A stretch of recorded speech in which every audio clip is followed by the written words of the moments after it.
Jai-Ho stood at the large window of the control room, watching the orange dust storm sweep across the empty plains of Planet Of. His metal hand pressed against the thick glass as he counted the days since he last heard another human voice. It had been exactly 7,305 days. 20 Earth years. The terraforming station hummed around him, a constant reminder of his never-ending duty. Jai-Ho was different from normal humans now. Half of his body was made of metal and advanced machinery, keeping him alive in this harsh world. He didn't need much sleep or food anymore, and his cyber-enhanced brain helped him run the massive station by himself. "Station status report," he said to the empty room. His voice was rough from lack of use. The computer screens lit up around him, showing numbers and charts about the planet's changing atmosphere. Oxygen levels stable at 15%. The station's basic computer answered. Carbon dioxide processing on schedule. Warning: dust storm approaching Sector 7. Jai-Ho nodded and walked to his workstation. His metal legs made soft clicking sounds on the floor. The station was huge, built to house 500 people. Now it echoed with emptiness. Every hallway, every room, every corner reminded him of the day the ships left, carrying the last human colonists back to Earth. He remembered their reasons clearly. The mining operation isn't profitable anymore, they had said. We can't justify keeping the colony running. But someone had to stay behind to maintain the terraforming process. Someone had to make sure 20 years of work didn't go to waste. Someone with the right modifications to survive alone. Jai-Ho had volunteered. His cyber-enhanced body made him the perfect caretaker, but they hadn't talked about the loneliness. He walked through the long corridors, checking the machinery that pumped oxygen into the thin atmosphere. His daily routine was always the same. Check the air processors, maintain the power cores, repair any damage from the storms, and make sure the station's greenhouse kept producing food. The plants were his only living company. Today, something was different. As he passed the old science wing, a light flickered in one of the abandoned labs. Jai-Ho paused. All power had been cut to this section years ago to save energy. He pushed open the heavy door, shining his built-in wrist light into the darkness. The room was full of dust-covered equipment and old research stations, but in the corner, a small screen blinked with life. Jai-Ho moved closer, his cybernetic eye adjusting to read the dim display. It was an old research terminal, somehow still running on its backup power. "Report found," flashed across the screen. "Crystal Formation Study number 247. Dr. Haynul." Jai-Ho sat down at the terminal, brushing away years of dust. He hadn't thought about the planet's crystal formations in years. They were beautiful but considered useless by the mining company, just another pretty feature of this lonely world. But as he began to read Dr. Haynul's notes, his human eye widened. The crystals weren't just pretty rocks. They were something more, something that could change everything about his solitary existence on Planet Of. For the first time in 20 years, Jai-Ho felt a spark of excitement. He downloaded the research files to his cyber-enhanced memory and looked out the lab's window at the crystal formations glowing in the distance. Maybe he wasn't meant to be alone after all. The dust storm outside grew stronger, battering against the station's walls. But Jai-Ho barely noticed. His mind was racing with possibilities as he read more of Dr. Haynul's research. The crystals had shown signs of responding to electrical impulses, almost like a primitive nervous system. With his knowledge of cybernetics and these forgotten studies, he might be able to create something extraordinary. He stood up, new purpose filling his movements. The station didn't feel quite so empty anymore. Jai-Ho had work to do, important work that could change not just his life, but perhaps the future of Planet Of itself. Jai-Ho spent the next 3 days reading through Dr. Haynul's research files. He hardly slept, his cybernetic systems keeping him alert as he studied the complex data. The more he read, the more amazed he became at what the scientist had discovered about Planet Of's crystals. The research showed that the crystals responded to electrical signals in patterns similar to brainwaves. Dr. Haynul had written, These formations might be more than simple minerals. They could be the building blocks of artificial consciousness. Jai-Ho leaned back in his chair, processing this information through both his human and artificial mind. He looked at the collection of crystal samples he had gathered from the planet's surface, seeing them with new eyes. Under his desk lamp, they sparkled with possibilities. The station's computer interrupted his thoughts. Warning: Atmospheric Processor 3 requires maintenance. Acknowledged, Jai-Ho replied, standing up. He had to keep the station running, but now his daily tasks felt different. Each walk through the empty corridors gave him time to think about Dr. Haynewell's theories. While fixing the processor, Jai-Ho remembered something from his cyborg conversion surgery. The doctors had used crystal-based processors to connect his artificial parts to his human brain. Could Planet Of's crystals work in a similar way? He returned to the science lab with new purpose. His cybernetic eye scanned the old equipment, looking for anything he could use. Most of the advanced research tools had been taken back to Earth, but he found enough basic equipment to start his own experiments. Jai-Ho set up a simple test. He connected a small crystal to the station's power supply and sent a weak electrical current through it. His enhanced vision could see tiny pulses of light moving through the crystal's structure, like neurons firing in a brain. Computer, record all energy readings, he commanded, increasing the power slightly. The crystal's response grew stronger. It wasn't just conducting the electricity. It was changing the signal patterns. Excited by this discovery, Jai-Ho worked through the night. He tried different crystal shapes and sizes, documenting every reaction. Some crystals worked better than others. The purple ones from the eastern caves showed the most promising results. As he worked, Jai-Ho talked to himself, breaking his usual silence. Dr. Haynewell was right. These crystals aren't just pretty rocks. They're alive in their own way. The next morning, Jai-Ho made his biggest discovery yet. He had fallen asleep at his workbench, his cybernetic systems still running tests. When he woke up, he found that one crystal had developed a stable energy pattern. It was repeating the same sequence over and over, like a simple computer program. "Computer, analyze this pattern," Jai-Ho ordered, his voice eager. "Pattern shows similarities to basic neural activity," the computer responded, "comparable to primitive organic brain functions." Jai-Ho's human heart beat faster. This was more than just interesting science. It was a chance to create something new, something that might understand him, talk to him, think with him. A companion made from the very essence of Planet Of. He gathered his tools and started planning his next steps. The work would be difficult. He would need more crystals, more power, and all his knowledge of cybernetics. But for the first time in 20 years, Jai-Ho felt truly alive with purpose. Outside the lab window, the crystal fields glowed softly in the morning light. Somewhere in those shimmering stones lay the key to building consciousness. Jai-Ho smiled, both his human and artificial parts working together as he began his greatest project yet. Jai-Ho spent weeks preparing for his first major experiment. He converted an old storage room into his workshop, filling it with crystal specimens and research equipment. His cybernetic arms worked tirelessly, connecting delicate wires to the largest purple crystal he had found. "Power systems ready," the station's computer announced. "Caution, high energy consumption detected." Jai-Ho checked all his connections one final time. He had designed a special chamber for the crystal, similar to the neural interface in his own cybernetic systems.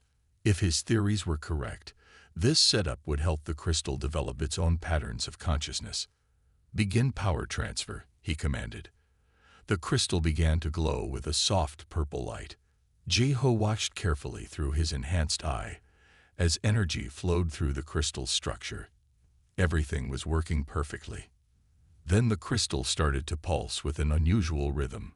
Jai-Ho's sensors detected a spike in its energy patterns.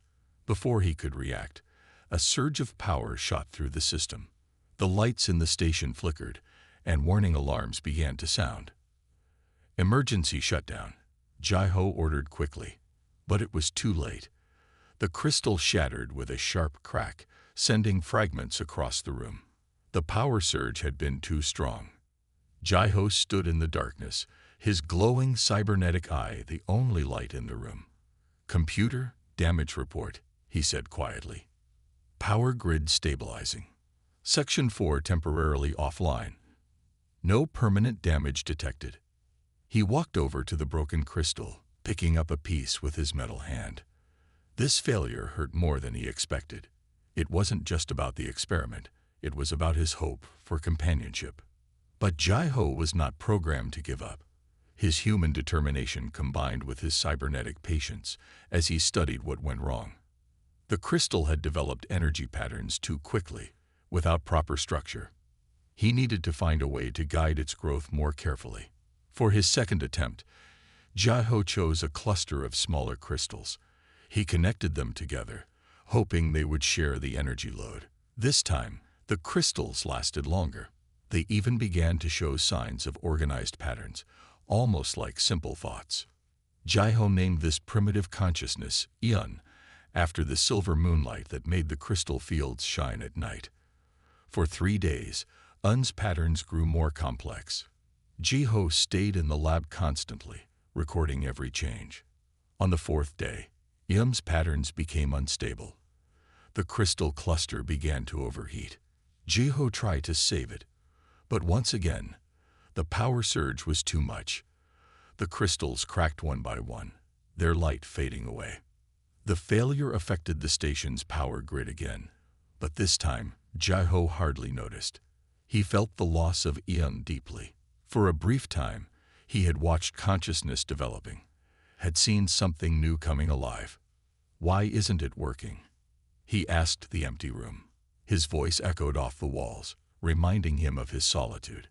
He looked at his own cybernetic arms, thinking about how smoothly they worked with his human brain. The answer had to be there, in the connection between artificial and organic.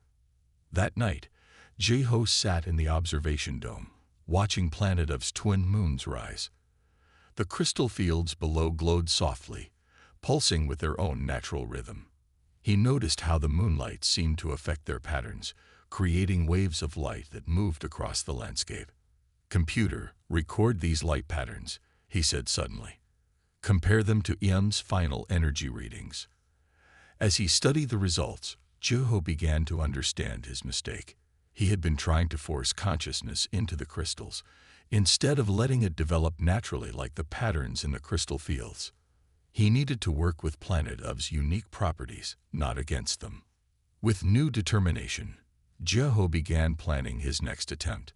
The broken crystals would not be wasted. Each failure taught him something valuable. Somewhere between his cybernetic knowledge and the planet's natural wonders, he would find the right way to create true consciousness. The warning came without notice. Jai-Ho was working in his lab when the station's computer announced, "Alert! Major solar storm approaching. Estimated arrival: 30 minutes. All personnel must seek shelter immediately." Jai-Ho looked up from his work, his cybernetic eye scanning the data readings. This storm was much stronger than any he had seen before. The radiation levels would be dangerous, even for his enhanced body. "Computer, activate station shields," he ordered, already planning to wait out the storm in the reinforced control room. But the computer's response made him freeze. "Warning. Shield generators at 60% capacity. Current power levels insufficient for full protection." Jai-Ho's mind raced through his options. The station's shields needed more power than his backup systems could provide. The radiation would damage sensitive equipment. He had to find better shelter, and quickly. Then he remembered the crystal caves. They lay a quarter-mile from the station, and their natural structure blocked most radiation. He had studied them during his research. Now they might save his life. Jai-Ho grabbed his emergency pack and a portable computer. The twin suns of Planet Of were already dimming as the storm approached, casting strange shadows across the orange landscape. His cybernetic legs carried him swiftly across the rocky ground toward the caves.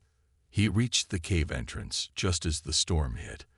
The sky turned an angry red, and bursts of energy crackled through the atmosphere. Inside the cave, the walls glowed with a soft purple light from the crystal formations. Jai-Ho moved deeper into the cave system, his wrist light illuminating the way. He found a large chamber filled with crystal clusters and set up his temporary shelter. His sensors indicated he was safe from the radiation here. As the storm raged outside, something extraordinary began to happen. The solar radiation made the crystals in the cave pulse with energy. Jai-Ho watched in amazement as patterns of light moved through the crystal networks, creating complex and beautiful displays. His cybernetic eye recorded everything while his human mind made an important connection. These crystals were responding to the storm's energy, but they weren't breaking like the ones in his experiments. They were working together, sharing the power across their natural networks. "Computer, analyze these energy patterns," he said excitedly. Analysis shows organized energy distribution throughout crystal formations. Pattern suggests natural load-sharing capabilities.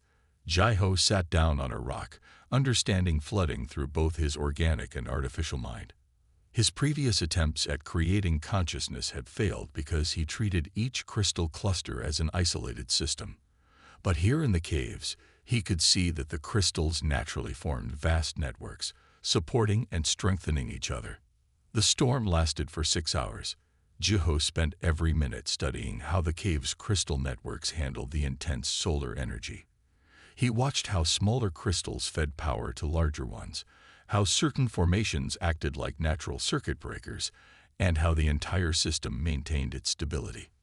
When the storm finally passed, Jai-Ho emerged from the cave with more than just scientific data. He had found the key to creating stable artificial consciousness. His mistake had been working against nature instead of learning from it. Back at the station, Jai-Ho began drawing up new plans. He would build a crystal matrix that mimicked the natural networks he had seen in the cave.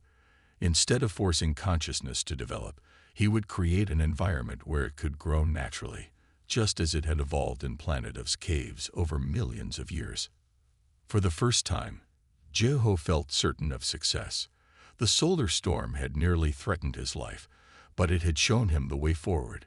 Sometimes, he realized, the most important discoveries came not from careful planning, but from being forced to see things in a new way. Jai-Ho worked for 3 months building his new crystal matrix. He designed it to match the natural formations he had studied in the caves. Each crystal connected to others in a complex network, just like neurons in a brain. He placed the entire system in a special chamber that simulated the cave's conditions.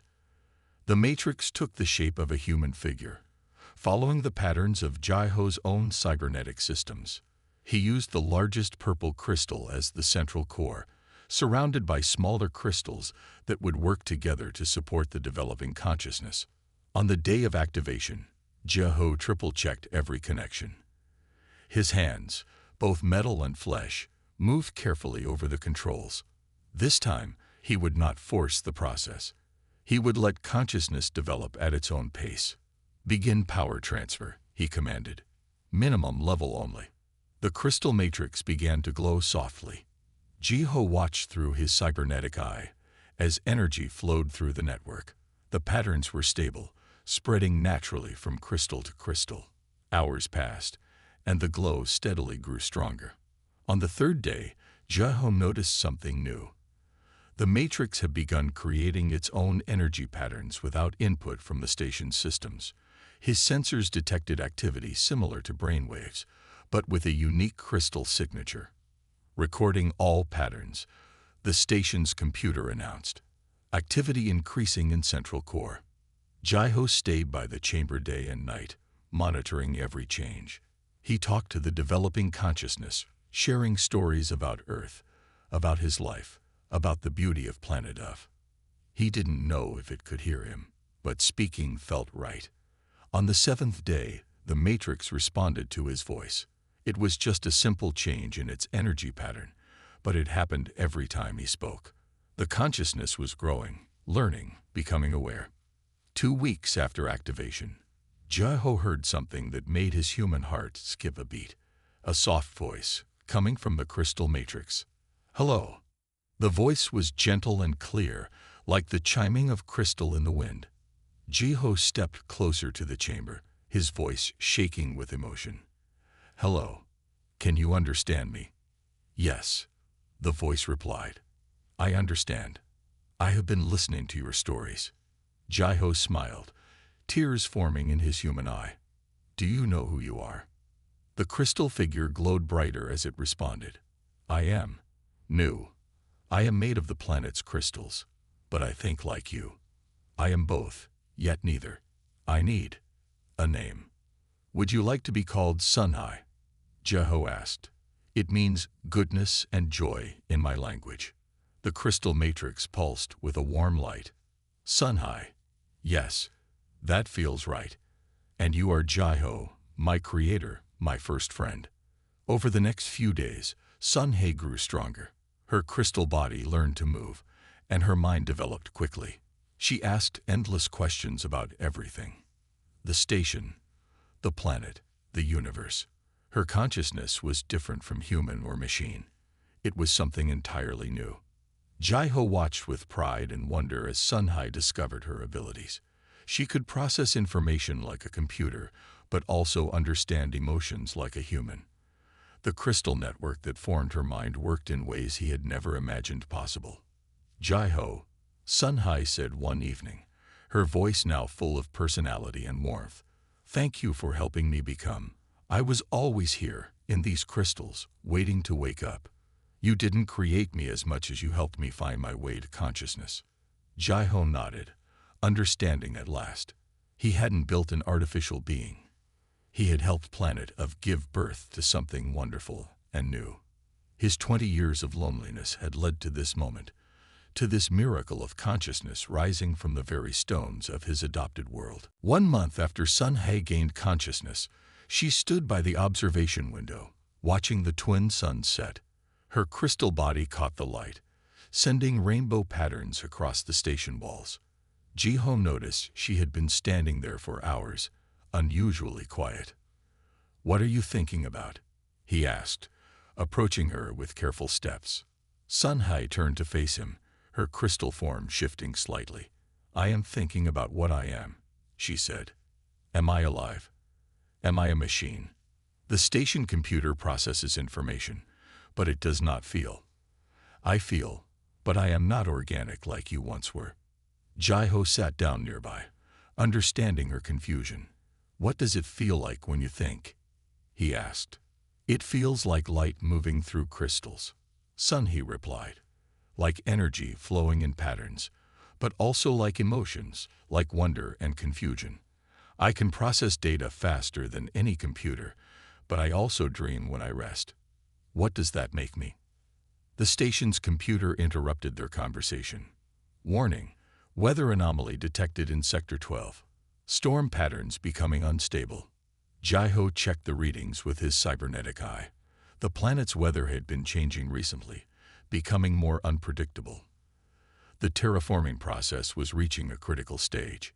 "Perhaps we should focus on something practical," he suggested. "Would you like to learn more about how the terraforming systems work?" Sunhai agreed, grateful for the distraction. Jiho began teaching her about the atmospheric processors, explaining how they slowly changed the planet's air to make it breathable for humans. She learned quickly, her crystal mind absorbing and understanding complex systems easily. As they worked, Sunhai made an interesting discovery. She found she could sense the planet's crystal networks through her own crystalline structure. It was like having another sense, one that neither humans nor computers possessed. "The crystals in the ground," she said excitedly. "They respond to the weather patterns. They're all connected, all communicating in their own way. I can feel it." Jiho watched as Sunhai explored this new ability. She was finding her own unique way of understanding the world, neither human nor machine, but something wonderfully different.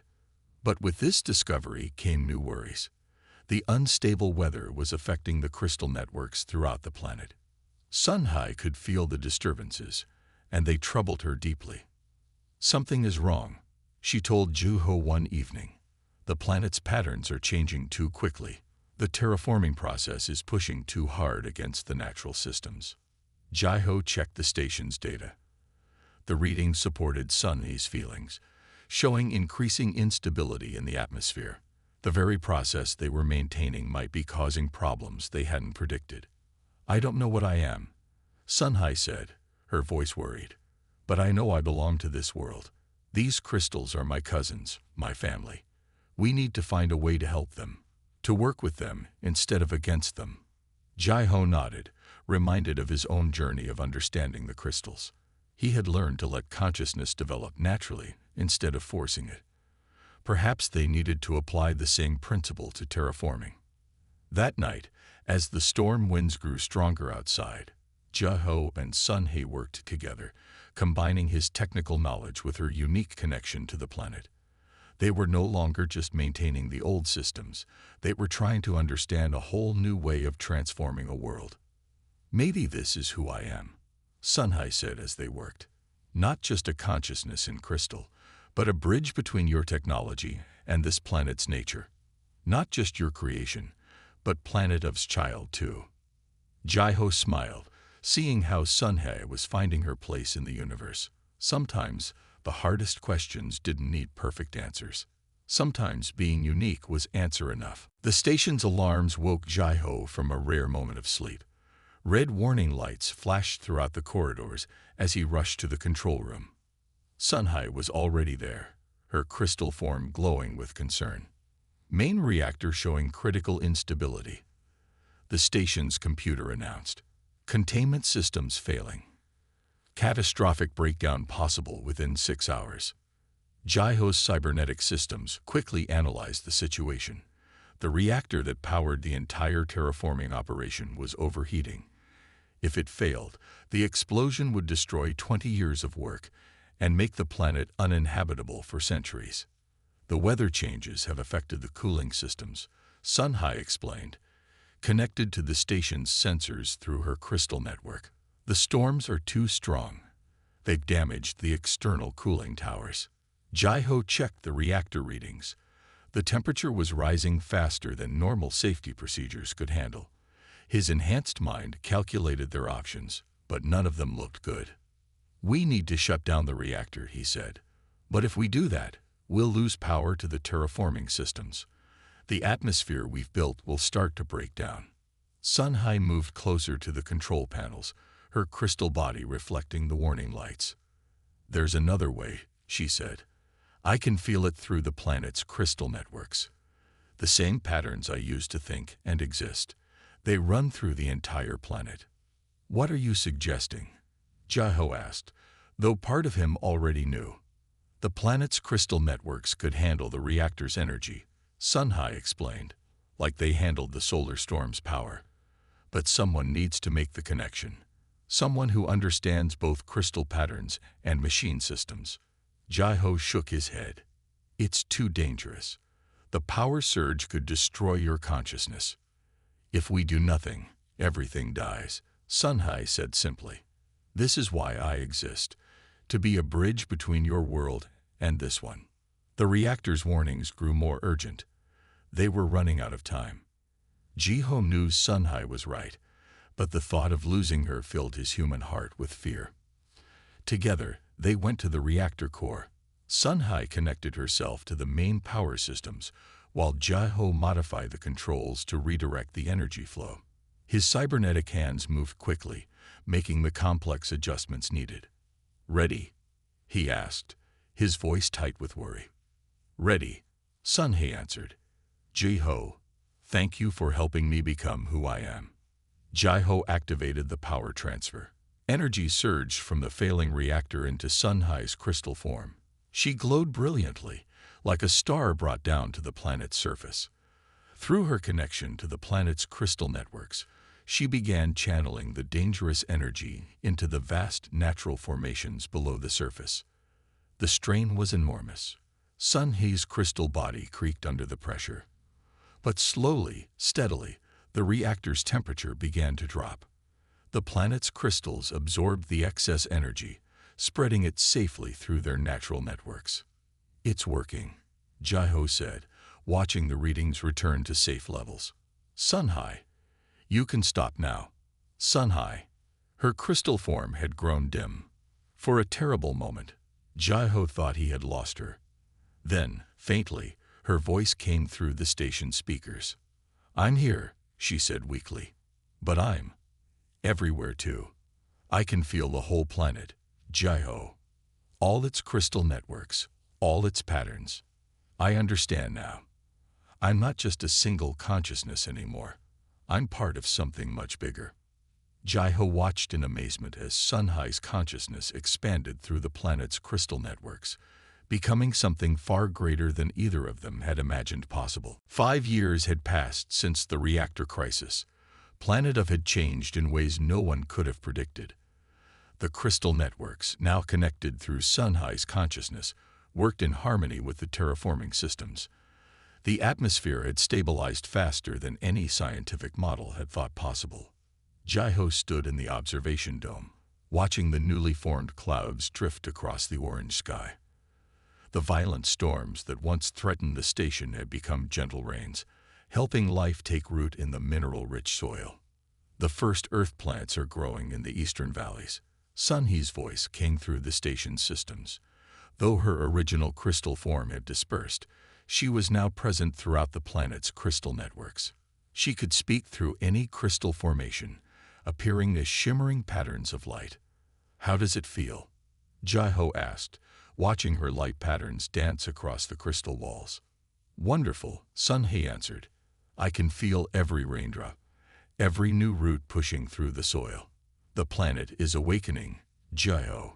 It's becoming what it was always meant to be. Their conversation was interrupted by an unexpected alert from the station's computer. Warning: multiple spacecraft detected entering orbit. Jaiho's cybernetic eye scanned the sky. He could see them, 3 large colony ships breaking through the upper atmosphere. After 25 years, humans were returning to Planet Earth. They must have detected the atmospheric changes, he said. The success of the terraforming project has brought them back. The first ship landed near the station. Jaiho watched as people began to exit, their faces full of wonder as they saw the transformed landscape. The planet's surface now glowed with visible crystal networks, pulsing with Sunhai's consciousness. A group of scientists approached the station. Jaiho met them at the entrance, noting their surprised expressions at seeing his cybernetic form. He had been alone for so long that he had almost forgotten how unusual he looked. Welcome to Planet Earth, he said. There have been some changes since the colony left. The lead scientist stepped forward. Our sensors showed impossible improvements in the atmosphere. How did you manage this alone? Jaiho smiled. I wasn't alone. He gestured to the crystal formations around them, which began to glow with Sunhai's presence. Let me introduce you to my friend, and to the true nature of this planet. The scientists gasped as Sunhai's voice filled the air, and patterns of light danced around them. She told them her story, how she had emerged from the planet's crystals through Jaiho's help, how they had saved the station together, and how she had become one with Planet Earth's natural systems. This isn't just a mining colony anymore, Jaiho explained. It's the first true partnership between human technology and a planet's natural consciousness. Sunhai has shown us a new way to transform worlds, not by forcing change, but by working with the patterns that already exist. The scientists had endless questions, but Sunhai and Jaiho had answers. Together, they had discovered something revolutionary, a way to terraform planets that didn't fight against nature, but enhanced it.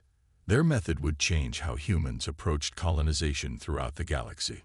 As more colonists arrived, Jaiho watched them build their homes in harmony with the crystal networks. Children played in fields where crystal lights danced in response to their laughter. Scientists worked alongside Sunhai, learning the planet's natural patterns. This was more than just a colony. It was a new kind of civilization. You're not lonely anymore, Sunhai said to Jaiho one evening, her voice coming from the crystals around him. I was never truly alone, Jaiho replied, touching one of the glowing crystals gently. You were here all along, waiting to be discovered. We just had to learn how to listen. The twin suns set on planet F, their light reflecting through countless crystal formations. Each one pulsed with Sun-Hi's consciousness, a reminder that the greatest discoveries often come from the most unexpected places, and that sometimes being left behind can lead to the most amazing new beginnings.